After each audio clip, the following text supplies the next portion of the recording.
Dexter, and this is my presentation, not a game audio presentation. Yes. I also work at the National Videogame Arcade in Nottingham, and I run a meetup group called Not a Book Club. So what is it? Not a book club, it's like a book club for video games. Just to sell it up to you a little bit more. What is Not a Book Club? I hope that kind of paints the picture. It took me so long to do Photoshop around Richard's fingers there, and obviously No Man's Sky. I mean, so much to talk about with that. I mean, where do you start? Yes, so yes, at the National Videogame Arcade is where we meet once a month, and recently I've just bought the domain name www.notabook.club, so you can join in the discussion online for the meetup group. So Not a Book Club, yeah, it's a meetup group of National Videogame Arcade where we gather to critically discuss our thoughts on a chosen game. And if you can't meet up, you can write your thoughts online. Here is a video, a little promo video, and this is me acting with a beard, sort of bigger beard than I have just currently.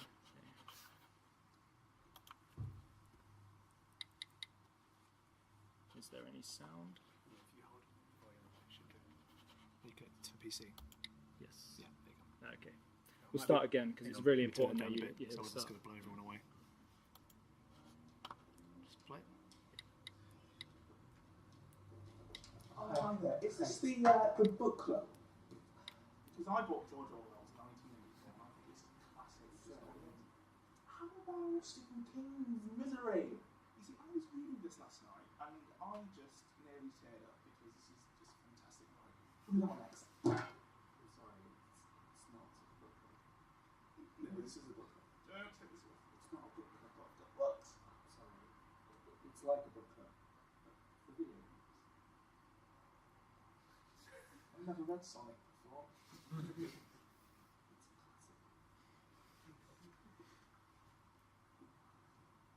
Not a book club.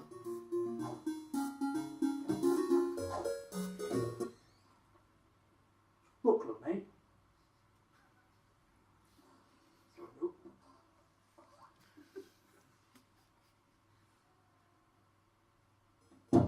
Take the book elsewhere.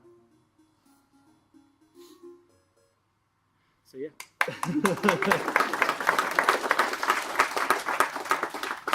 Acting with a beard. It's quite difficult. Oh. How does it work?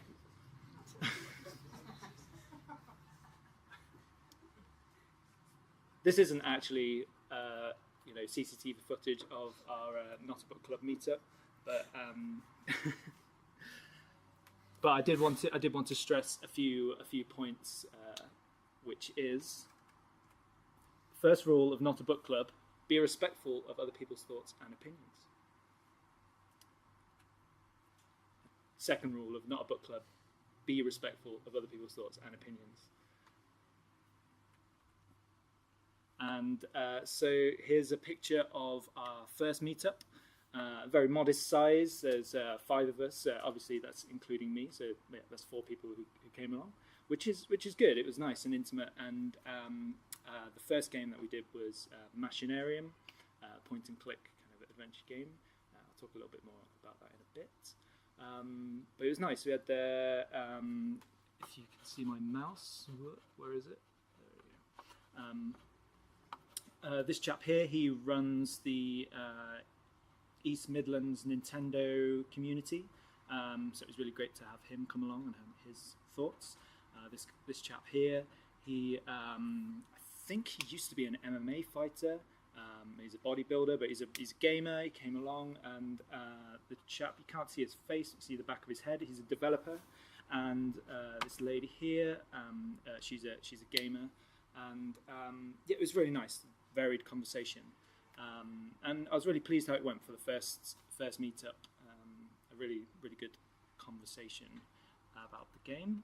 And here's the second meetup that we had, slowly growing. I think there was about 10 people that turned up. And for this meetup, we did Brothers: A Tale of Two Sons, which is a very sad game. But yes, it's very just a casual meetup. We meet in the bar at the National Videogame Arcade, and just put some tables together, and we usually put some music on which is sympathetic to the game, if the game soundtrack maybe, or just yeah, something that seems to fit well with it. And we also, if you can't get hold of the game, you don't have a PC or whatever, we set up a station in the National Video Game Arcade, so you can just come along and have a go at it, play it, maybe try it out, see if you want to buy it or get involved. So why did I start it?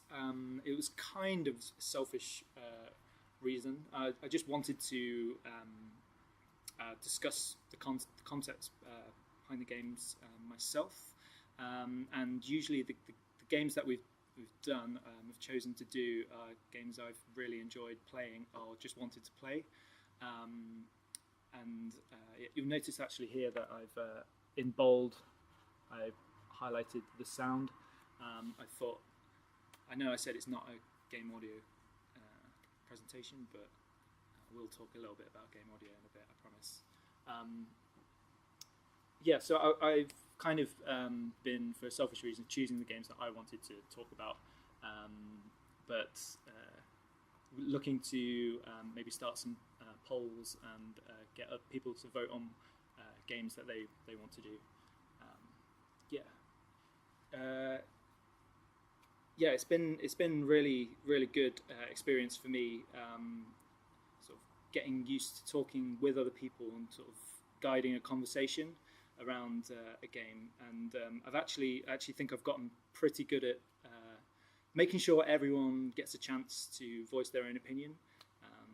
Some people are more vocal and have very strong opinions, and some people we can see they want to get something out and say something, but they don't always speak up. So I've kind of gotten good at sort of reading a room and seeing when people need a bit of time specifically for them to talk about the game. But one of the main reasons that I wanted to start the group was to just show that I could start something, start a group and maintain it, build interest, but also show that I have skills with sort of talking around games. It's something I'd like to bring into a development environment, working on a game. So I do feel that, games, they deserve as much sort of discussion time as films and art and music, and I think games deserve that. So how has it been received? Well, you saw, I had a very modest size meetup, and then it kind of grew for the second one, and attendance has sort of dipped and grown depending on the game mainly. I've contacted the developers of each game, and sometimes they've thrown me a load of codes and been really generous, and I've been able to give everyone that comes along free codes, which is awesome. And obviously those ones are when most people turn up.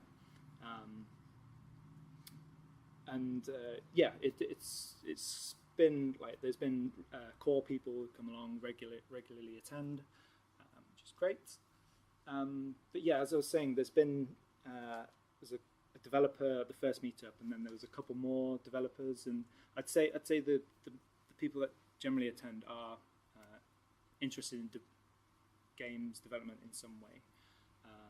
and then it's gamers, and then just recently, in the last couple of months, there's been a couple of writers, not necessarily interested in games themselves, but they're gamers. But I'm not sure where the kind of like, maybe they got confused that maybe it was a book club or something, and they just like ended up there.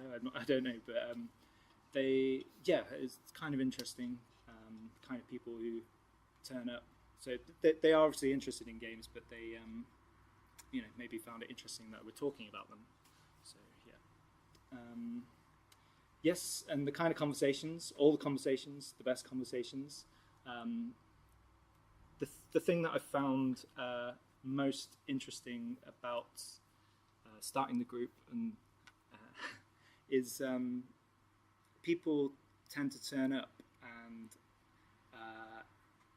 there's usually always a couple of people who have this kind of guilty face, like, and they come up to me and they said, I didn't finish the game, like they haven't done their homework, and I'm like, it's fine, it's okay, you can still, you played enough of the game, or you've watched someone else play the game, watched a playthrough, so you know what the game is about enough to discuss it.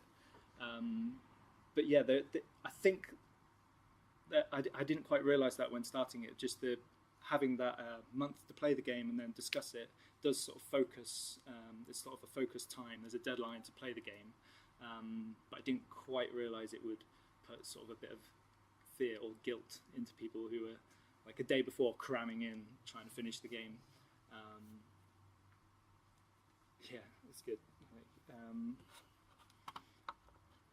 And so online, on the web version, I haven't actually received no one submitted their thoughts on a game just yet. I'm hoping that someone will. But that the website is where I write up our discussion from the physical meetup group and share that and post that up there. So it's a good place to, if you want to check it out, you can go on there and have a look at what the group's discussion was, and see the sort of the key points that we thought about. So the kind of purpose of this presentation was not just to like sort of promote Not a Book Club and talk to you about it, but it was more about why I think it's important to critically engage with a game. And Not a Book Club is really good for focusing that time and giving an outlet to talk with other people about it. Exchanging your experience of a game, and it's just a good place to practice that. Yes, and there's been quite a few different sort of ways people have approached either just playing the game once through. Some people generally play the game like just kind of to get a sense of the story and the gameplay, and then what they'll do is they'll revisit it, whether it's if they can go to certain chapters of a game, or they have a save file, they can just go back to certain bits that they thought, oh, that was a really important part of the game, I want to revisit that in a bit more detail, and that works really well. I tend to do that, so it's really kind of, I can really sort of analyse what's going on, or really sort of consider a bit further. I mean, it's not always easy to do that through time. Yes, and also watching other people play the game can give you a different perspective. When you're playing a game, sometimes you can get carried away and sort of absorbed into it, and you're not really, which is good. That means it's generally that means it's a good game. But it's good to sort of just step back, maybe watch someone else, and you can sort of see or hear different things that are going on than if you were playing it. I've had one guy who started capturing his playthrough and recording the live commentary, which is really great. There's some people who can't afford the games, or they don't have the right platform, So they've been watching his playthrough, and yeah, it's really generous of for him to give up his time to do that, and for the rest of the group.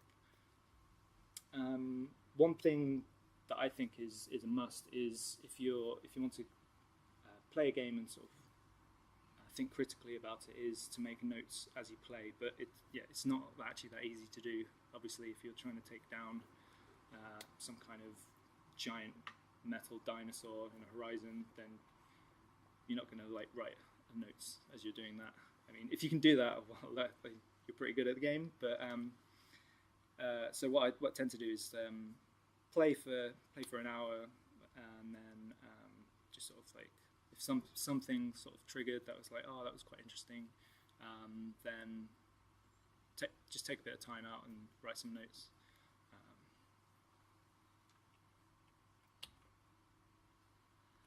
And so generally the kind of areas that we sort of talk about with each game every month is firstly the story. I'm aware that not every game has a story, but usually the kind of games that we are discussing do. So that's kind of the main focus of the discussion. But we tend to sort of use the story as a kind of vehicle for talking about other things. So the characters, who are the characters? Why are the characters doing what they're doing? And so at different points in the story, talking about what the characters, who the characters are. About 3 minutes, Dexter. Okay, yeah, great. So we also talk a lot about the gameplay and mechanics and design choices, and then the games that we have, I've chosen have usually been because I love what's going on about the sound and the music. Yes, and generally what we're doing is taking these kind of areas and discussing them together. So do they enhance or hinder your experience of the story? Are the gameplay mechanics sympathetic to the game?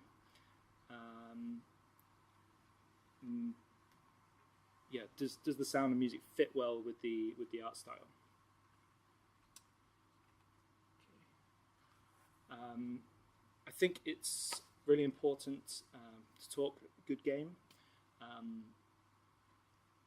It's a skill. Being able to communicate is a good personality trait,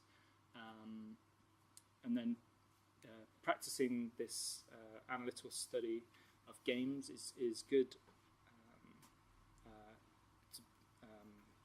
to work on as a skill, and expanding your vocabulary and experiencing different games just adds to your knowledge and your experience to be able to communicate about games. And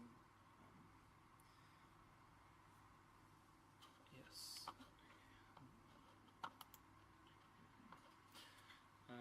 So it's just a quote here from Winifred Phillips. She wrote a blog post on Gamer Sutra, and she's mentioned in there that good communication amongst team members can make or break the development of a game. So this was just sort of, I'm going to sort of skip through a little bit of this. 1 minute, Dexter. Yeah, thanks. So her quote was sort of referring to working between programmers and developers, and then musicians and sound designers. Music and sound design is invisible. It's hard for someone else who's not maybe a musician or a sound designer to talk about music and sound. So if you can communicate in a good way about sound, using words like maybe referring to things as color or size or that kind of thing, then you can start to like decipher what they're wanting from you and what you want from them. Yes, so here's just a few of the games that we have done recently. Brothers, Transistor, it's a really great game. Sword and Sorcery, awesome soundtrack. We've also done To the Moon. We're going to be doing Severed. That's 80 Days in a Dark Room, and behind there, I don't know why it's done it in reverse order, is Fract OSC. And yeah, basically, critical discussion and engaging with games in an analytical way is a skill in itself to be practiced just as much as your game audio skills. Thank you. I've been Dexter Pryor. And, Dexter.